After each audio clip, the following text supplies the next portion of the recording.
Hello guys, ఈరోజు రవ్వ లడ్డు ఎలా తయారు చేసుకోవాలో చూసేద్దాం రాని. మన డైట్లో డైలీ ఒకటి తింటూ ఉంటే హెల్తీ కూడా. ఎలా తయారు చేసుకోవాలో చూసేద్దాం రాని. ముందుగా 2 కప్పుల బొంబాయి రవ్వ తీసుకొని అందులో కొద్దిగా నెయ్యి వేసుకొని మిక్స్ చేసుకున్న తర్వాత కాయించుకున్న పాలు కొద్దిగా వేసి నేను చూపిస్తున్న కన్సిస్టెన్సీ వచ్చేంత వరకు మిక్స్ చేసుకొని పక్కన పెట్టుకున్న తర్వాత ప్యాన్ పెట్టుకొని దానిపైన కొద్దిగా ఆయిల్ వేసి రోటీలాగా వేసి స్ప్రెడ్ చేసుకోవాలి. తర్వాత అది వేయించుకునేది మిక్సీ పట్టుకోవాలి. ముందుగా షుగర్ కూడా మిక్సీ పట్టుకుని పక్కన పెట్టుకున్నాను.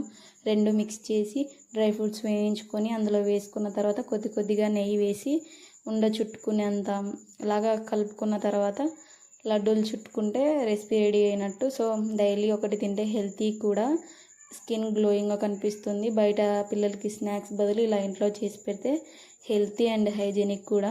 సూపర్ టేస్టీగా ఉంటాయి. ఒకసారి ట్రై చేసి కమెంట్ చేయండి ఎలా వచ్చాయో.